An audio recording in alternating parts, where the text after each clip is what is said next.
आधी रात की काल। रात का वक्त था और इंस्पेक्टर अर्जुन थाने में अपनी ड्यूटी खत्म करके घर लौट रहा था।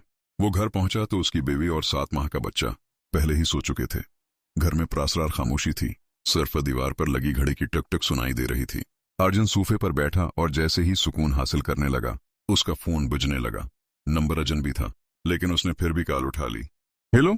दूसरी तरफ से एक नर्म सरगोशी जैसी आवाज आई, मदद करो। ये आवाज बहुत मध्यम थी, जैसे किसी बच्चे की, और अर्जुन की रीढ़ की हड्डी में सनसनी दौड़ गई। कौन है? अर्जुन ने पुरस्कून रहने की कोशिश करते हुए पूछा। बराए मेहरबानी मदद करो, आवाज ने फिर से कहा। अर्जुन का पुलिस वाला तजर्बा हरकत में आ गया। तुम कहाँ हो? उसने सख्ती से पूछा। कॉल खत्म हो गई। अर्जुन ने फौरन कॉल का पता लगाया और ये जानकर उसका दिल दहल गया कि कॉल उसके अपने ही घर से आई थी। दिल की धड़कन तेज हो गई।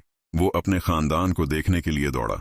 उसकी बीवी और बच्चा महफूज थे, अपने कमरे में पुरस्कून नींद सो रहे थे।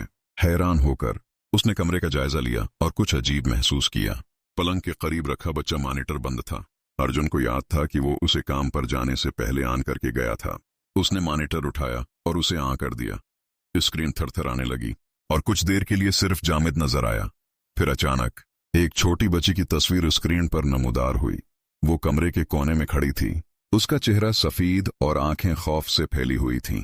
मदद करो, बच्ची ने मॉनिटर से सरगोशी की। अर्जुन ने फौरन पलट कर देखा, लेकिन कमरे में कोई नहीं था। बच्ची का कोई निशान नहीं था। उसे एक ठंडी हवा का झोंका महसूस हुआ और लाइटें झपकने लगे। मॉनिटर सियाह हो गया। खौफजदा होकर उसने अपनी बीवी और बच्चे को उठाया और वो घर छोड़कर भाग गए।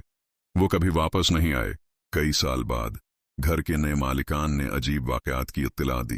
रात में मध्यम सरगोशियां, बिना किसी वजह के ठंडी हुआएं, और बच्चे मॉनिटर पर एक छोटी बच्ची की आवाज जो हमेशा मदद के लिए पुकारती। लेकिन जितनी बार भी उन्होंने उसे